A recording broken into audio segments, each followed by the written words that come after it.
जय महाराष्ट्र, जय महाराष्ट्र, जय महाराष्ट्र, जय महाराष्ट्र.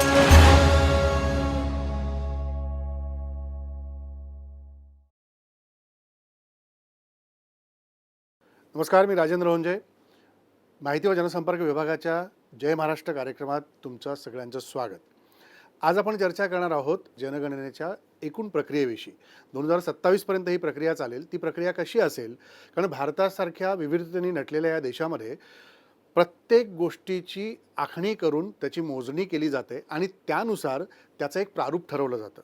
मग या प्रारूपानुसार त्याच्यात विकासाचे घटक, सामाजिक स्थिरतेचे घटक असतील किंवा आर्थिक स्थित्यंतरातल्या होणाऱ्या बदलावाच्या घटकांबद्दल चर्चा होते, माहिती संकलित केली जाते आणि त्यानुसार शासन एक विकासाचं प्रारूप तयार करतं आणि मग त्या प्रारूपानुसार नवीन धोरणं तयार होतात आणि ती अंमलात आणण्यासाठीची प्रक्रिया सुरू होते. तर ही प्रक्रिया जनगणनेपासून कशी होते, जनगणना हा त्याच्यातला सगळ्यात प्रमुख घटक कसा आहे, याबद्दल आपण चर्चा करणार आहोत आणि त्यासाठी आपण आमंत्रित केलं आहे जनगणना संचालनालयाचे संचालक श्री संतोष पायस सरांना. नमस्कार. नमस्कार सर, सगळ्यात महत्त्वाचं की 1 मे पासून आपण जनगणनेची प्रक्रिया सुरू करतोय. तर या जनगणनेच्या प्रक्रियेतलं प्रारूप नेमकं कसं आहे, ही प्रक्रिया कशी पार पाडली जाणार आहे? सगळ्यात महत्त्वाचं आपण हे समजून घेऊया की संपूर्ण भारतामध्ये ही प्रक्रिया जनगणना 2027ची प्रक्रिया ही एप्रिल महिन्यापासूनच सुरू झालेली आहे. महाराष्ट्र राज्याचा विचार आपण केला तर महाराष्ट्र राज्यासाठी एक वैशिष्ट्यपूर्ण अशी एक तारीख आपल्याला उपलब्ध झालेली आहे. जनगणनेचा पहिला टप्पा हा 16 मे ते 14 जून 2026 या कालावधीमध्ये महाराष्ट्रात पार पडणार आहे. पण जनगणना 2027मध्ये पहिल्यांदाच आपल्याला स्वगणनेचा एक विकल्प किंवा एक पर्याय उपलब्ध झालेला आहे. 1 मे 2026 पासून महाराष्ट्रातील सर्व जनतेला स्वतःची स्वगणना करण्याचा पर्याय हा जनगणनेच्या 155 वर्षाच्या इतिहासात पहिल्यांदा उपलब्ध होणार आहे. तर अशा पद्धतीने आपण जनगणनेची सुरुवात महाराष्ट्र राज्यात करत आहोत आणि त्याच्या जर एका प्रारूप आराखड्याबद्दल बोलायचं झालं तर जनगणनेचे एकूण 2 टप्पे असतात. पहिल्या टप्प्यामध्ये आपण घर यादी व घरांची गणना करतो. ह्यामध्ये प्रामुख्याने ज्या इमारती आहेत किंवा गणना घरं आहेत आणि कुटुंब आहेत यांना एक आपण क्रमबद्ध पद्धतीने क्रमांक देतो. ह्याचा हा उद्देश हा असतो की आपली जी मुख्य गणना होणार आहे 2027मध्ये जी प्रस्तावित आहे त्या गणनेसाठी एक बिनचूक आणि तंतोतंत चौकट म्हणजे अनएम्बिग्युअस फ्रेम तयार करणं. यामध्ये कुठलीही इमारत किंवा कुठलंही गणना घर किंवा कुठलंही कुटुंब सुटू नये याची आपण ह्यामध्ये संपूर्ण काळजी घेतो आणि त्याच अनुषंगाने काही इमारतींबाबतची माहिती, कुटुंबांना उपलब्ध असलेल्या सोयी सुविधांची माहिती किंवा कुटुंबांनी धारण केलेल्या मालमत्तांची माहिती अशी थोडी अनुषंगिक माहिती आपण ह्या पहिल्या टप्प्यात घेतो. हा पहिला टप्पा पार पडल्यानंतर आपला प्रमुख जो जनगणनेचा टप्पा आहे हा 2027मध्ये प्रस्तावित आहे आणि त्यासाठीची अधिसूचना केंद्र शासन स्वतंत्ररित्या जाहीर करेल असं प्रस्तावित. बिलकुल. कारण हा सगळा एकूण प्रारूप आराखडा पाहिल्यानंतर याच्यातली प्रमुख वैशिष्ट्य काय सांगता येतील की जनगणनेमधली प्रमुख वैशिष्ट्य यावेळची काय असतील? पहिल्यांदा आपण हे विचारात घेऊया की 2027ची जी जनगणना आहे ही संपूर्ण डिजिटल पद्धतीने असणार आहे. म्हणजे स्वगणनेचा हा जो पर्याय आपण सर्व जनतेला उपलब्ध करून देत आहोत यासाठी एक स्वतंत्र असं पोर्टल भारताचे महारजिस्ट्रार व जनगणना आयुक्त या कार्यालयाने तयार केलेलं आहे. ते https://se.census.gov.in या नावाच्या लिंकवरती आपल्याला ते पोर्टल उपलब्ध आहे. महाराष्ट्र राज्याचा विचार केला तर ह्या पोर्टलमध्ये आपल्याला लॉग इन करण्याची सुविधा ही 1 मे पासून सुरू होणार आहे आणि ती 15 दिवस पुढील 15 दिवस म्हणजे 15 मे पर्यंत आपल्याला उपलब्ध असणार आहे. तर सगळी स्वतःची माहिती कुटुंब सगळे स्वतः भरू शकतील ह्यासाठी ही एक पहिली डिजिटल क्रांती आपण म्हणूया. त्यानंतर 2011च्या जनगणनेपर्यंत प्रगणक आपले जे घरोघरी भेटी द्यायचे क्षेत्र कार्यासाठी तेव्हा ते आपल्या शेड्यूल्सवरती म्हणजे पत्रकांमध्ये माहिती संकलित करायचे. पण आता 2027च्या जनगणनेमध्ये ही सर्व माहिती मोबाईल ॲप्लिकेशन्सच्या द्वारे, म्हणजे प्रगणक स्वतःचा मोबाईल फोन वापरणार आहेत किंवा मोबाईल डिव्हाइस वापरणार आहेत, ज्याला आपण BYOD म्हणतो, ब्रिंग युअर ओन डिव्हाइस, या संकल्पनेतून, आणि तो अँड्रॉइड असेल फोन किंवा iOS प्रणालीवरती आधारित असेल, ह्या दोन्हीसाठी स्वतंत्र अशा आम्ही मोबाईल ॲप्लिकेशन्स तयार केलेले आहेत. तर प्रगणक घरोघरी व्हिजिट करून लोकांकडून ही माहिती संकलित करतील. ही संपूर्णतः डिजिटल स्वरूपात असेल. क्षेत्र कार्यासाठी पण आमचे अनेक अधिकारी कार्यरत असतात, जे त्यांच्या अधिकार क्षेत्रात काम करत असतात. मग ते संबंधित जिल्हे असतील, तालुके असतील किंवा गाव पातळीवरचे अधिकारी असतील. शहरांसाठी बोलायचं झालं तर संविधानिक शहरं आहेत, त्यांचे वॉर्ड आहेत, असे अनेक अधिकारी जनगणनेच्या प्रक्रियेमध्ये सहभागी असतात. तर त्यांच्यासाठी एक सर्वंकष आणि एकात्मिक पोर्टल, जे सेन्सस मॅनेजमेंट मॉनिटरिंग सिस्टीम या नावाचं पोर्टल विकसित करण्यात आलेलं आहे. आणि त्या पोर्टलच्या माध्यमातून ह्या संपूर्ण जनगणनेचं एक सनियंत्रण हे सर्व क्षेत्रीय अधिकारी करणार आहेत. आणि जनगणना ही एवढी मोठी प्रशासकीय प्रक्रिया आहे. संपूर्ण भारताचे आपण जर विचार केला तर संपूर्ण राज्य म्हणजे 36 राज्य, जवळजवळ 780 पर्यंतचे जिल्हे आणि अनेक तहसील झाले, शहरं झाली, ह्यांची विभागणी एका प्रगणकाला छोटे छोटे घर यादी गट तयार करण्याला आपण करत असतो. म्हणजे एका प्रगणकाला साधारणतः एका महिन्याच्या कालावधीमध्ये सर्वसाधारणपणे एक 800 लोकसंख्या किंवा 300 गणनाघरांची गणना करणं शक्य व्हावं, ह्या दृष्टीने तो एक प्रयास असतो. तर हे घर यादी गट आपण मागच्या जनगणनेपर्यंत हे ऑफिसमध्ये बसून हाताने तयार करायचो. तर ह्या वेळेला क्षेत्रीय अधिकाऱ्यांना आपण ही सोय उपलब्ध करून दिलेली आहे की ते HLBC पोर्टलवरती हे घर यादी गट तयार करू शकतील, जेणेकरून ते त्यांच्या डेस्कटॉपवर हे बघू शकतात की संपूर्ण क्षेत्र, त्यांच्या अधिकार क्षेत्रातील संपूर्ण क्षेत्र छोट्या छोट्या गटात विभागलं गेलेलं आहे की नाही. बरं, असे गट तयार करताना कुठलाही जे क्षेत्र आहे किंवा कुठलाही एरिया जो आहे ते तिथं वगळलं गेलेलं नाही आहे किंवा कुठलंही क्षेत्र 2 वेगवेगळ्या अधिकाऱ्यांनी समावेश केलेला नाही आहे. अशा पद्धतीने म्हणजे नो ओमिशन नो डुप्लिकेशन या प्रिन्सिपलनी ते आपण छोटे छोटे घर यादी गट तयार करत आहोत. तर असे 4 प्रमुख आपण संपूर्ण जनगणनेच्या या डिजिटल क्रांतीमध्ये, उत्क्रांतीमध्ये पर्याय उपलब्ध करून दिलेले. बिलकुल. आता हे सगळे जेव्हा माहिती आपण संकलित करतो किंवा या वैविध्याने ती माहिती आपल्याकडे येत राहते, मग ते समाजातल्या प्रत्येक घटकाची आहे, प्रत्येक गोष्टीची आहे, प्रत्येक धोरणांमधल्या स्थित्यंतराची आहे, विकासातल्या टप्प्यांची आहे, हे समजायला आपल्याला सोपं जातं. तर विकासामध्ये जनगणनेतली ही सगळी प्रक्रिया काय प्रमुख भूमिका बजावते असं वाटतं तुम्हाला? तुम्ही बघाल तर संपूर्ण नियोजनाचा जो पाया आहे, केंद्र शासनाच्या योजना असतील, राज्य शासनाच्या योजना असतील किंवा स्थानिक स्वराज्य संस्थांच्या योजना असतील, ह्या सर्व योजनांसाठी जी पायाभूत आकडेवारी आहे ही आपल्याला जनगणनेमार्फतच मिळते. कारण ग्रामीण भागासाठी विचार करायचा झाला तर गाव पातळीवरती संपूर्ण त्या गावाची लोकसंख्या काय, 0 ते 6 या वयोगटातल्या बालकांची संख्या काय, स्त्री पुरुष वर्गीकरण असेल किंवा अनुसूचित जाती, अनुसूचित जमाती आणि एकूण या पद्धतीचं वर्गीकरण असेल, ही आकडेवारी आपल्याला नियोजनासाठी आवश्यक असते. तसंच शहरी भागासाठी आपल्याला संविधानिक शहरं असतील किंवा जनगणना शहरं असतील आणि त्यांच्यामध्ये अशा पद्धतीचे जे आकडेवारीचं वर्गीकरण आहे, ही आकडेवारी केंद्र शासनाचे सर्व जे डिपार्टमेंट्स आहेत किंवा विविध विभाग आहेत, तसेच राज्य शासनाचे विविध विभाग आहेत, हे लोककल्याणकारी योजनांची जेव्हा आखणी करतात त्याच्यासाठी ही आकडेवारी त्यांना अत्यंत उपयोगी असते.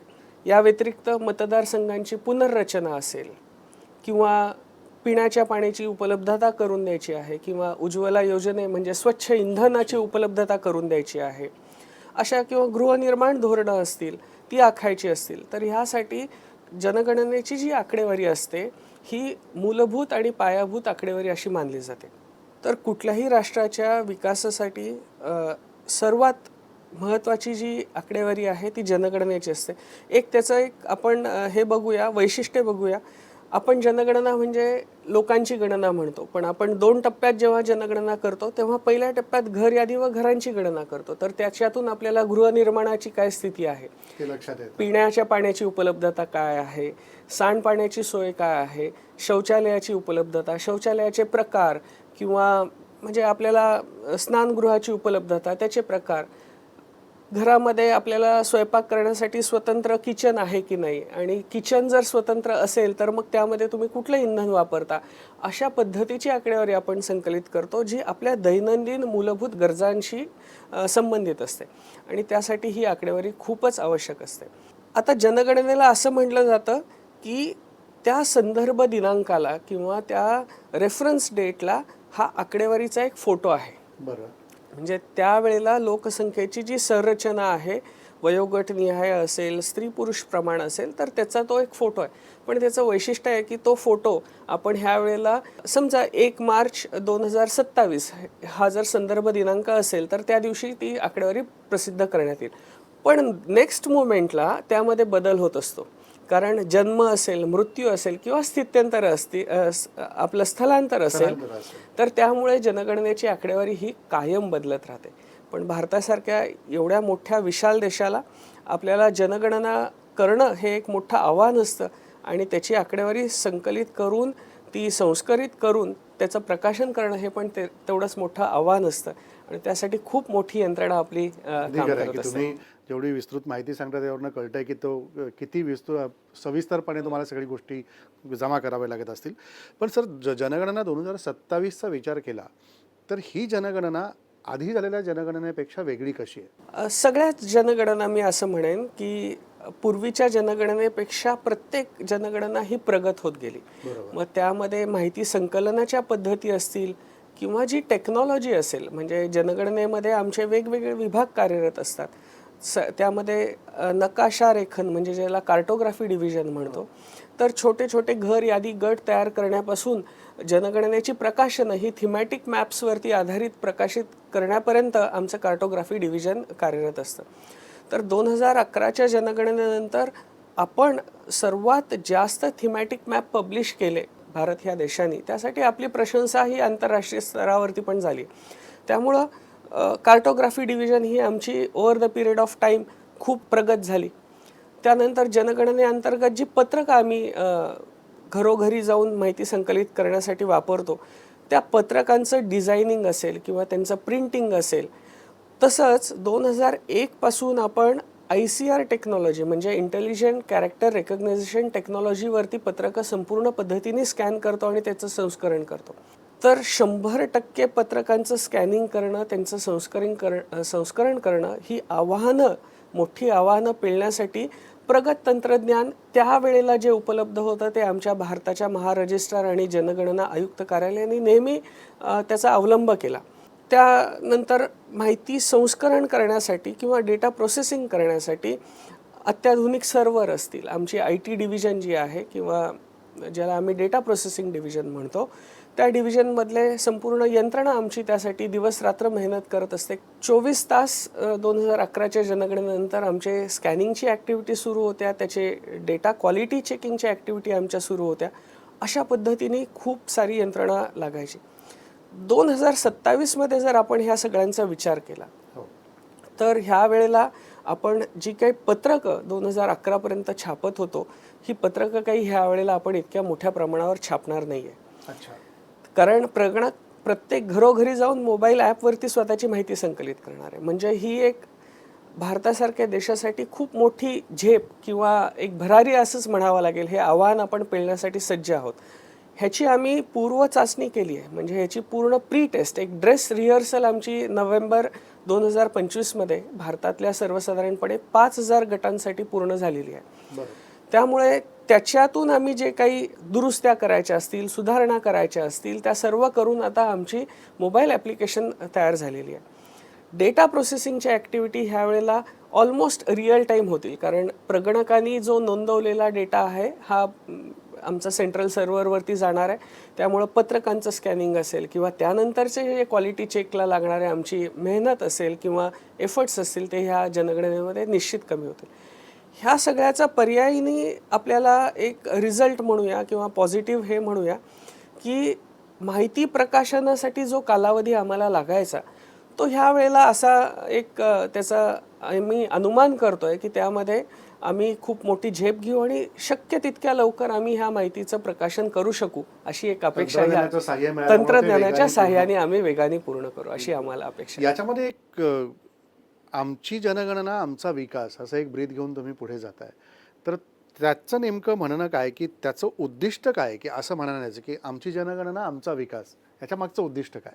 जनगणना 2027ची एक संकल्पना जर तुम्ही विचारात घेतली सर्वसाधारणपणे तर ही ह्या वेळेला इतकी कल्पकतेने योजलेली आहे कारण जनगणनेचे जे दूत आहेत ज्याला आपण मॅस्कॉट म्हणतो हे प्रगती आणि विकास असे आमचे दोन दूत आहेत.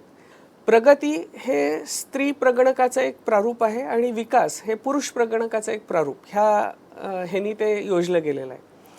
जर आपल्याला विकसित भारताची संकल्पना करायची असेल तर त्यासाठी प्रगती आणि विकास आपल्या घरोघरी येणार आहेत ह्या वेळेला माहिती संकलित करायला.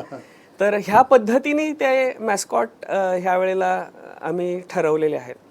मग आता प्रगती आणि विकास हे दूत जर आपल्या घरी माहिती संकलनासाठी येणार असतील तर निश्चितच तुमची ही जी माहिती आहे ही माहिती आपल्या देशाच्या धोरणात्मक नियोजनासाठी किती मूलभूत आणि पायाभूत आकडेवारी उपलब्ध करून देणार आहे हे संपूर्ण जनतेला ह्याची कल्पना आलीच असेल.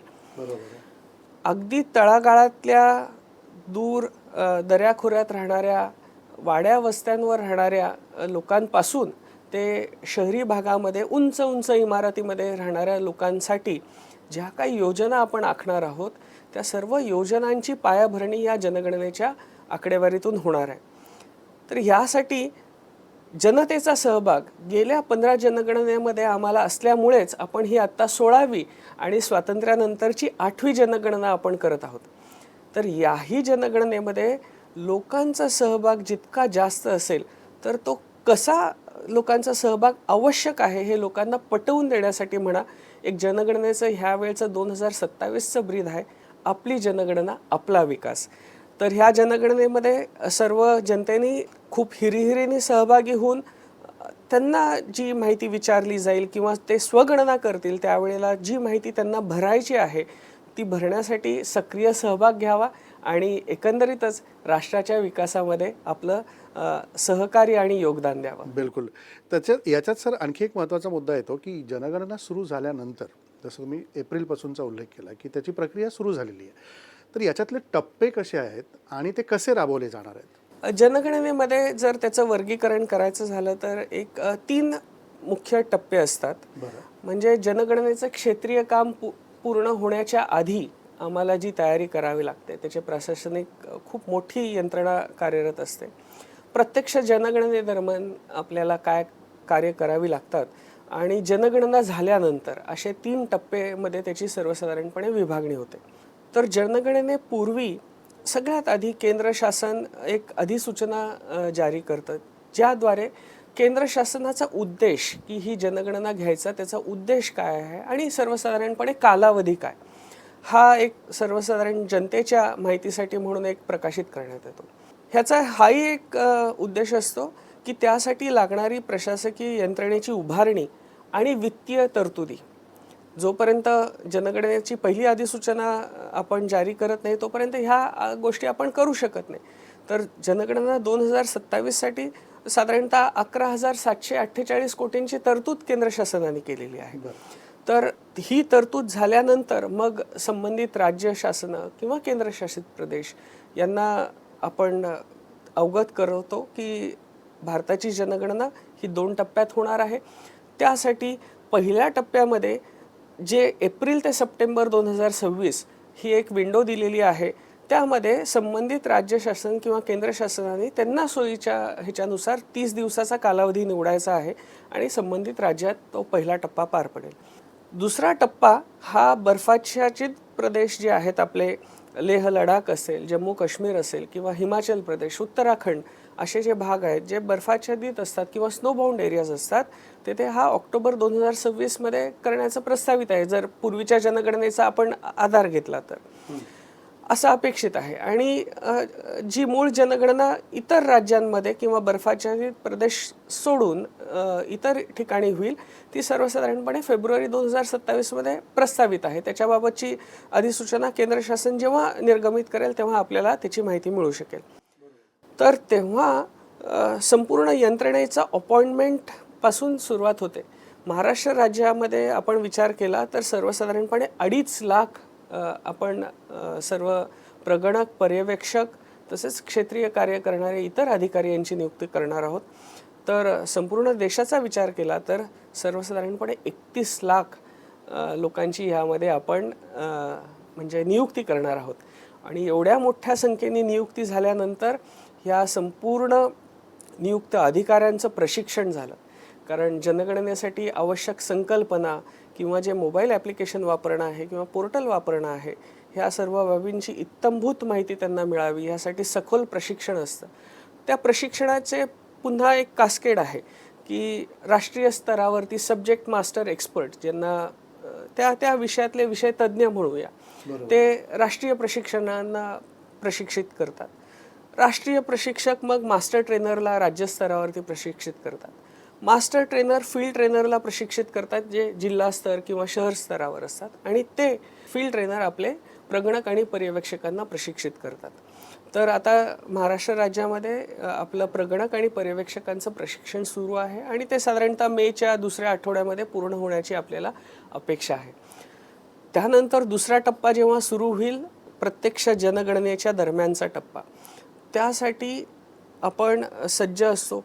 आपण नागरिकांना आवाहन करतो की प्रगणक आपापल्या घरी जेव्हा येतील त्यावेळेला त्यांना सहकार्य करा. जनगणनेअंतर्गत जी माहिती नोटिफाईड 33 प्रश्न आहेत ह्या वेळच्या जनगणनेमध्ये जे आपल्याला विचारण्यात येतील, त्याची बिनचूक माहिती द्या असं आवाहन करण्यात येतं. मग त्यामध्ये पण खूप चॅलेंजेस असतात. ग्रामीण भागातले चॅलेंजेस वेगळे, शहरी भागातले चॅलेंजेस वेगळे. इथे वाड्या वस्त्या इथे पोचणं प्रगणकांना काही ठिकाणी चॅलेंज असतं ग्रामीण भागामध्ये, तर शहरी भागामध्ये मोठ्या मोठ्या सोसायटीज असतील, इमारती असतील, अशा ठिकाणी प्रगणकांना प्रवेश मिळणं इथपासून अडचण असते. प्रवेश मिळाल्यानंतर पती पत्नी नोकरीवर असतात, मुलं शिक्षणानिमित्त दिवसभर बाहेर असतात, तर घरी कोणी उपलब्ध नसतं. तर बंद किंवा कुलूपबंद घर किंवा काही कुटुंब आता ह्या मे महिन्याच्या सुट्टीमध्ये आपापल्या गावी जातात. तर अशा कुलूपबंद घरांना पुन्हा पुन्हा व्हिजिट करणं, पुन्हा पुन्हा भेट देऊन जास्तीत जास्त लोकांची माहिती संकलित करणं, ह्यासाठी प्रगणकांना खूप आपली एक निष्ठा दाखवावी लागते आणि ते निष्ठा दाखवून निष्ठापूर्वक काम प्रगणक आपले पूर्ण करत असतात. तर तेव्हा आपल्याला खूप तयारी करावी लागते. मग जनगणनेचा दुसरा टप्पा पूर्ण झाला हा प्रत्यक्ष क्षेत्र कार्याचा, की तिसऱ्या टप्प्यात येतं आपले माहितीचं संस्करण आणि प्रकाशन. हे काम आमचं जनगणना संचालनालय किंवा भारताचे महारजिस्ट्रार व जनगणना आयुक्त यांच्या समन्वयाने आम्ही बॅक ऑफिस म्हणा किंवा इंटरनल हे आमचं काम आहे, हे आम्ही करत असतो. आणि त्यासाठी आम्हाला पुन्हा दिवसरात्र मेहनत घ्यावी लागते. कारण भारताची लोकसंख्या ही 2001 मध्येच 1 अब्जाच्या वरती गेली आहे. ह्या वेळेला आपण अशी अंदाज व्यक्त केले जात आहेत की 140 कोटी लोकांची गणना होऊ शकते प्रत्यक्ष जनगणनेत.